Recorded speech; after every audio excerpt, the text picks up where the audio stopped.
Madame, monsieur, bonsoir, ravi de vous retrouver, bienvenue à tous, voici les titres de l'actualité de ce mercredi. 4e journée de sensibilisation et de lutte contre les violences faites aux femmes à Mayotte et toutes les formes de violence. Elle s'est déroulée dans l'enceinte du SMA aujourd'hui. 130 jeunes du régiment ont bénéficié de cette journée de sensibilisation. Plusieurs activités ont rythmé l'événement, vous le verrez dans un instant. La Semaine internationale des archives suit son cours depuis ce lundi. Une belle occasion pour faire le point sur nos archives départementales. Comment préserver le patrimoine mahorais? Pour en parler, nous recevons le conseiller départemental de Mamoudzou 1, El Henrif Hassani. Rendez-vous tout à l'heure. Et puis on parlera de sport de lutte et d'art martial dans ce 19h. Le Jiu-Jitsu, un moyen efficace de vaincre un adversaire plus fort en amenant le combat au sol. Nous étions au club de judo de Kaweni de l'AS JJCM. Découverte de cette discipline en fin de journal. La lutte contre les violences faites aux femmes à Mayotte au cœur d'une journée de sensibilisation. Au SMA à Combani, plusieurs stands étaient dédiés à la tenue de cet événement. Une bonne opportunité pour sensibiliser notamment les plus jeunes sur ce fléau. Sur place, Géraldine Louis, Daniel Abdou. Bienvenue au RSMA pour cette 4e journée de sensibilisation contre les violences faites aux femmes et contre toutes les formes de violence. Direction le gymnase pour les ateliers communication non violente. Les CMEA et l'ACFAV sont en charge de la partie ludique. Abdallah, c'est quoi cette façon de courir là? T'es une fille ou quoi? Allez, chacun se place. Au cours de cet exercice, les stagiaires expriment l'émotion suscitée par cette remarque désobligeante en se plaçant derrière l'émoticône associé. Dans cet atelier, j'ai appris surtout à me mettre à la place de l'autre parce que je peux avoir des mots blessants et l'autre aussi peut avoir des mots blessants envers moi.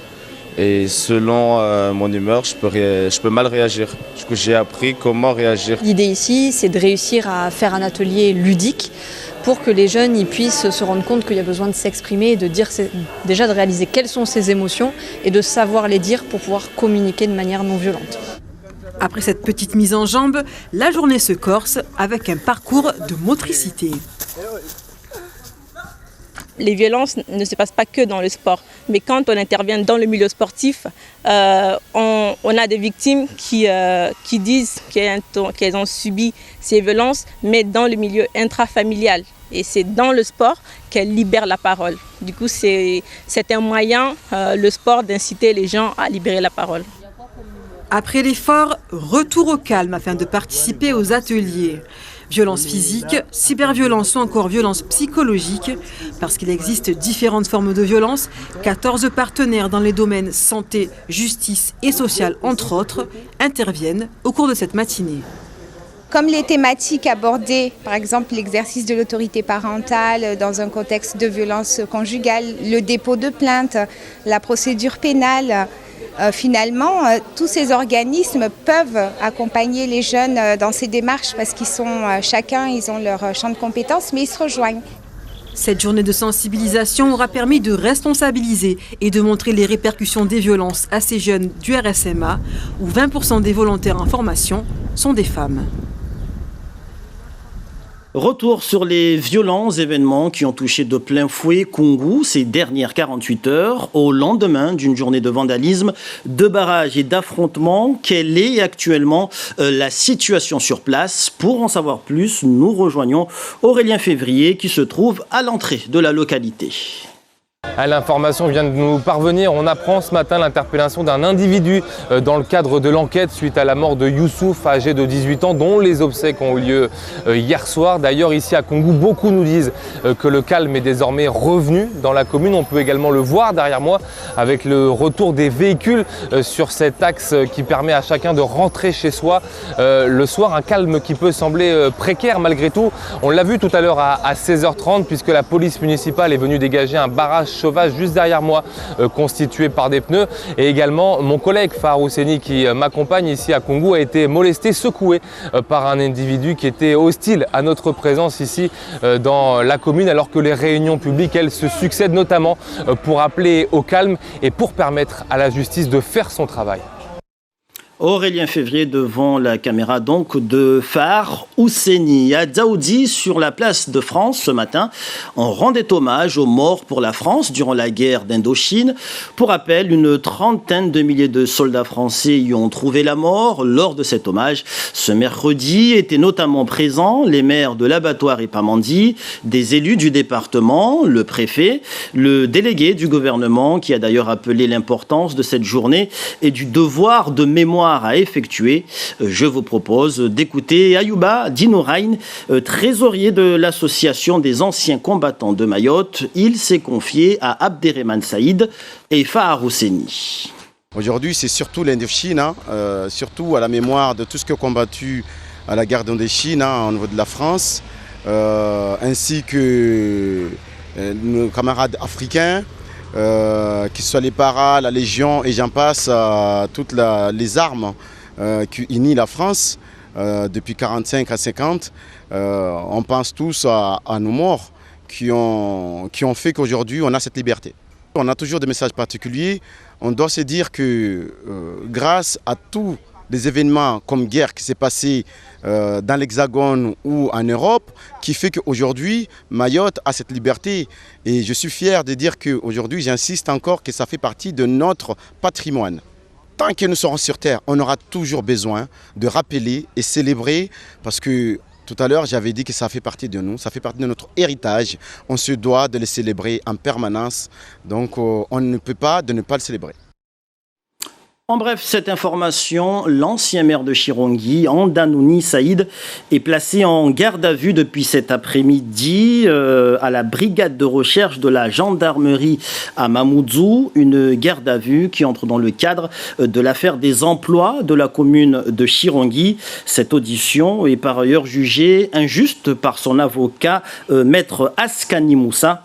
Rappelons qu'Andanouni Saïd a été condamné le 3 mai dernier par le tribunal correctionnel pour détournement de fonds publics, prise illégale d'intérêt et favoritisme. Et nous ouvrons à présent notre page consacrée aux élections législatives.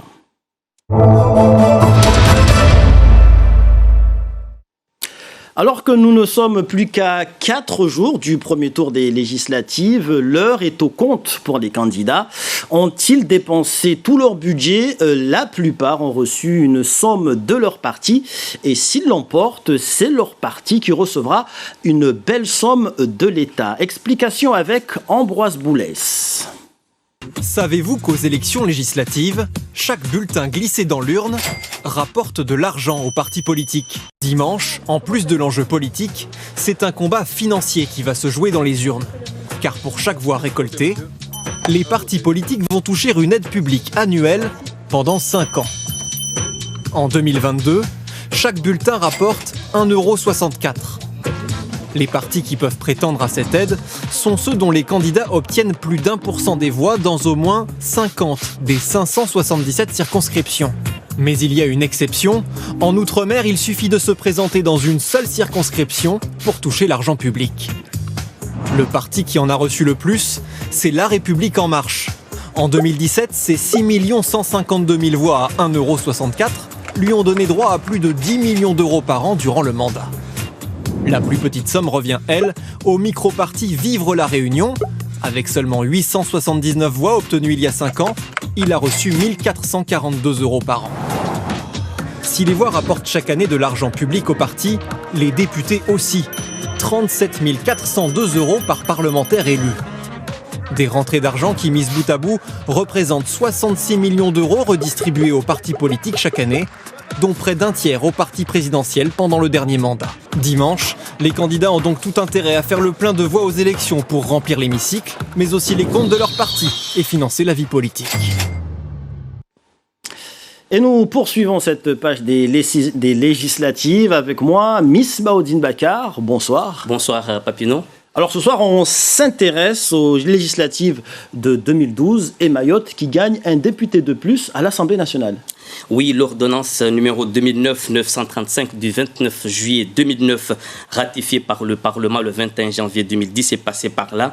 Un nouveau découpage électoral et Mayotte gagne une deuxième circonscription. Circonscription numéro 1, communément appelée Circo Nord, et le numéro 2, Circo 2. Autrement dit, depuis les législatives de 2012, Mayotte est représentée par 2 députés à l'Assemblée nationale pour une population chiffrée, selon l'INSEE, toujours en 2012, de 212 600 habitants. Et en 2012, du coup, quelles ont été les forces en présence alors qu'on assistait déjà au foisonnement des candidatures? Alors, Papineau, ça se bousculait déjà au portillon. Pas moins de 15 prétendants pour la première circonscription. Des candidats investis par des partis comme Hamadi Soumaïla de l'UMP, Ouramlati Ali du PS et beaucoup de divers gauches comme Saïd Omar Wali, Saïd Amadi Raos, Bakari Boto, Bouanali, Saïd Tombou. Et de l'autre côté, 12 candidats dont Mansour Kamardine UMP, Ibrahim Boubacar PS, Sarah Moussoun divers gauche et Hakim Ali Saïd divers gauche également, soit au total 27 candidats pour 2 postes. Alors, en 2012, Mayotte envoie donc 2 députés au Palais Bourbon, un issu de la société civile et un autre qui connaît déjà les rouages de la politique. Alors, il faut dire que la pré-campagne s'est déroulée sous fond de tensions sociales. Un mouvement de protestation contre la vie chère a commencé le 27 septembre 2011. Au fil des semaines, la manifestation se durcit. Des affrontements éclatent entre manifestants et forces de l'ordre. L'île Papineau est complètement paralysée, souvenez-vous. Et dans la mêlée, un homme se distingue. On va le voir, un leader syndical, Bouanali Saïd Tombou, 52 ans. Il va profiter de sa notoriété et se lancer dans la bataille en brandissant le slogan de vie chère. Il sera élu au second tour à 59% contre Saïd Omar Wali. Merci, Miss Baudine Bakar. Ah. J'avais pris un peu d'avance. Hein. Ouais. On voit les images de 2012 de la victoire de Bouanali Saïd Tombou et puis on reviendra sur ce plateau pour terminer avec la deuxième circonscription Papineau. Je ne sais pas si on a l'ambiance ou pas.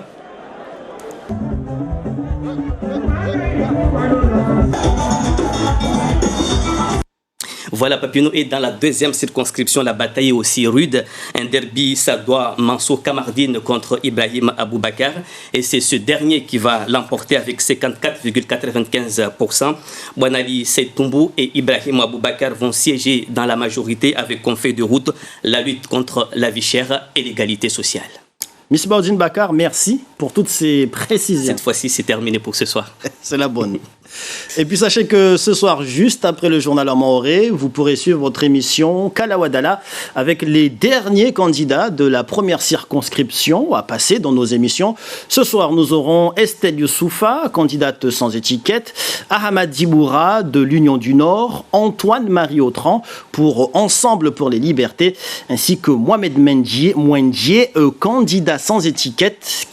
Kalawadala, décidément, c'est à suivre à partir de 20h. Et voilà qui ferme ce soir cette page des législatives.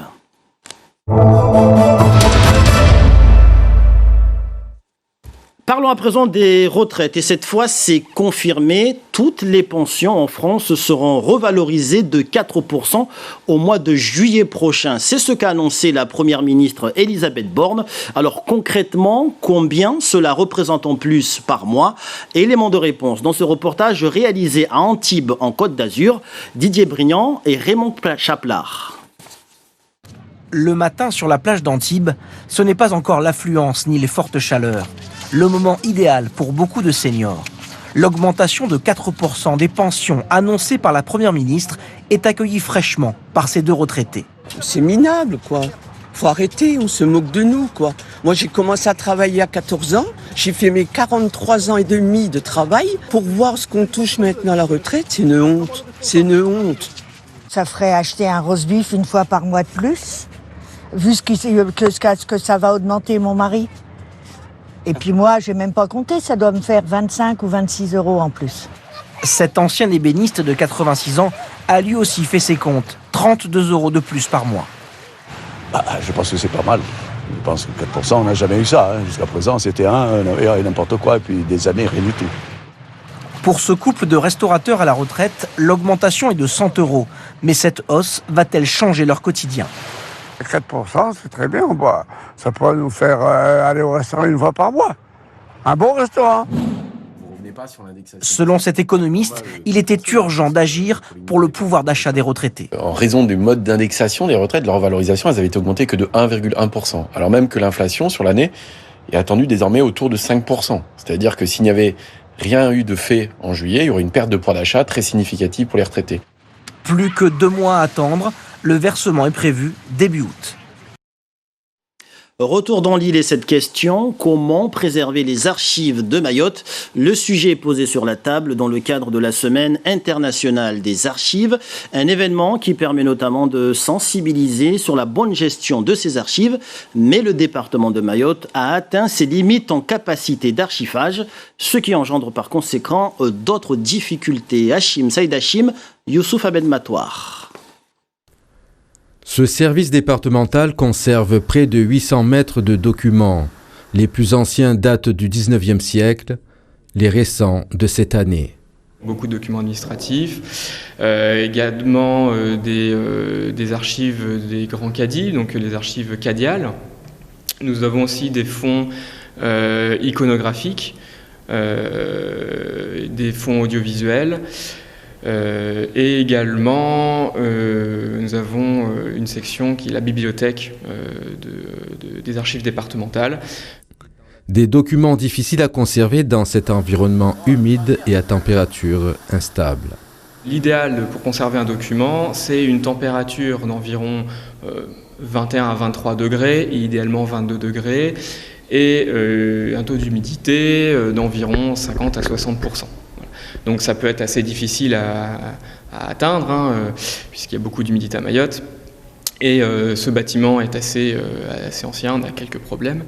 Des locaux anciens, le service sature, il reste peu de rayonnage pour les documents arrivants. Le bâtiment est loin du gros chantier de numérisation. On a commencé à s'en emparer à travers la numérisation de l'iconographie, nos collections iconographiques. On a quasiment numérisé toute l'iconographie ancienne, notamment les cartes postales anciennes. On a commencé à le faire avec la presse ancienne. Pour les archives, c'est un travail colossal pour les archives papier, donc on s'y attaquera au fur et à mesure. Pour le moment, on n'a pas encore le matériel adéquat pour des gros volumes. Le service des archives départementales, c'est aussi des nouveaux défis, comme la collecte d'archives électorales. Ces documents-là, ce sont des preuves, en fait, pour les chercheurs qui voudront ou bien pour les générations à venir qui voudront savoir qu'est-ce qui s'est passé, qu'est-ce qui a été utilisé pour ces événements-là. Des archives historiques comme d'autres qui auront probablement leur place dans le futur bâtiment des archives départementales. Et pour aborder ce sujet de l'archivage départemental, nous recevons ce soir le conseiller départemental de Mamoudzou 1, El Henrif Hassani. Bonsoir. Bonsoir Papineau, bonsoir à tous les Mahorais. Alors, on parle d'un futur bâtiment des archives départementales qui était prévu d'ailleurs pour 2024. On n'a toujours pas vu la première pierre. Où en sommes-nous sur ce projet ? Alors, sur ce projet, on est très avancé. Là, on est en phase APD. Donc, on prévoit une livraison en 2026, début 2026. On a juste 2-3 soucis à régler par rapport au foncier, parce qu'aujourd'hui, la 3CO, la commune de Tsingoni, qui occupe une partie du foncier. Donc, on est en négociation avec eux. Et aussi déclasser la zone pour le mettre dans la zone, déclasser un PLU. À partir de là, on pourra déposer le permis et commencer les travaux en 2023. Donc on sait déjà à quoi ressemblera ce nouveau bâtiment, qu'est-ce qu'il comportera. Effectivement, dans ce nouveau bâtiment, nous aurons un auditorium, nous aurons des salles pédagogiques pour accueillir les scolaires, nous aurons une salle d'exposition, nous aurons aussi des bureaux et des logements pour des chercheurs.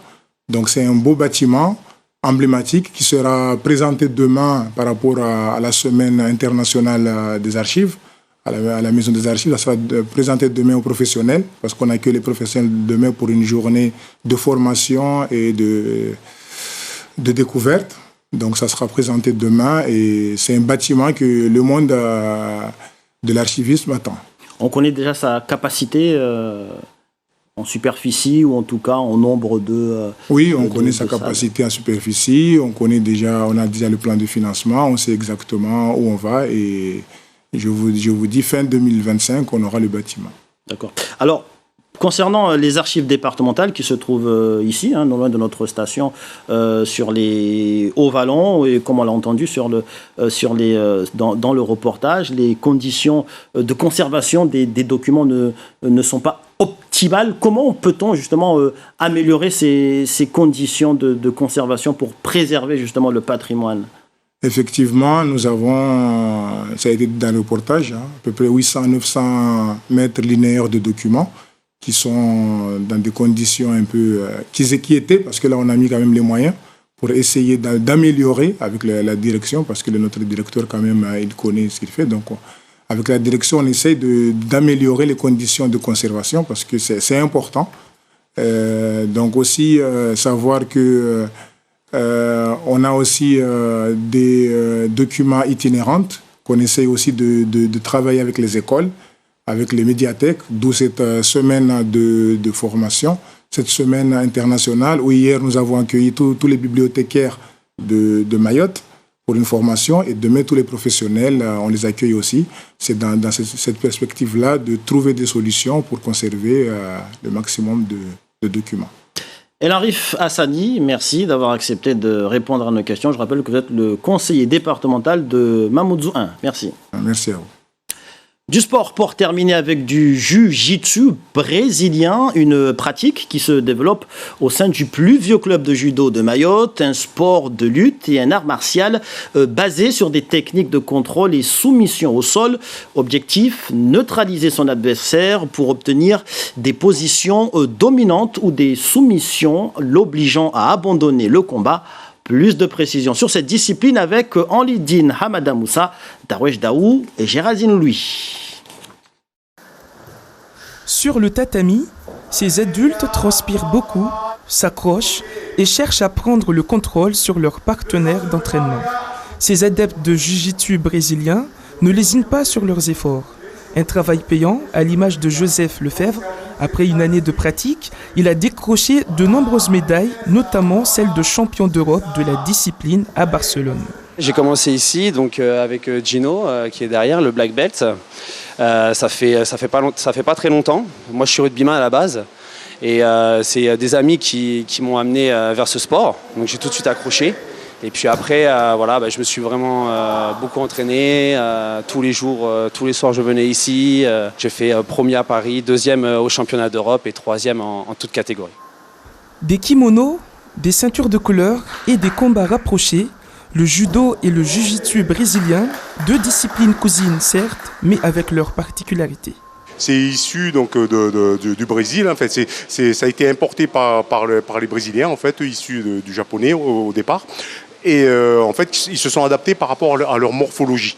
Donc, alors la recherche, donc au niveau du jiu-jitsu brésilien, il y a la lutte debout, donc il y a également le judo. Et en fait, surtout là, ce qui différencie, c'est la recherche en fait de la soumission. En judo, pour faire tomber, je n'ai pas le droit de saisir les jambes de mon partenaire. En jiu-jitsu brésilien, j'ai le droit. En judo, dès que le combat au sol semble ne plus évoluer, l'arbitre fait relever les deux combattants et le combat repart debout. En jiu-jitsu brésilien, il n'en est rien, le combat continue. Le club de judo existe depuis 1984, mais la branche jiu-jitsu brésilien a été créée il y a 2 ans. Une alternative pour se préserver des blessures. On se fait moins mal en jiu-jitsu brésilien, il y a moins d'impact de chute et c'est vrai que pour des trentenaires, quarantenaires, voire au-delà, qui n'ont jamais fait de sport de combat, le jiu-jitsu brésilien c'est vraiment le sport idéal. On va se faire des micro-blessures, mais jamais de grosses entorses des épaules, des coudes, des genoux, etc. Le club de jiu-jitsu brésilien compte 35 adhérents. L'association sportive Judo Club de Mayotte entend élargir ses projets au-delà du territoire. Pour cela, elle envisage de nouer des contacts avec les îles voisines. Et voilà qui met un terme à ce 19h. Merci de nous avoir suivis. On se retrouve tout à l'heure pour le journal en maoré. Rendez-vous demain 19h. Passez une excellente soirée sur notre antenne.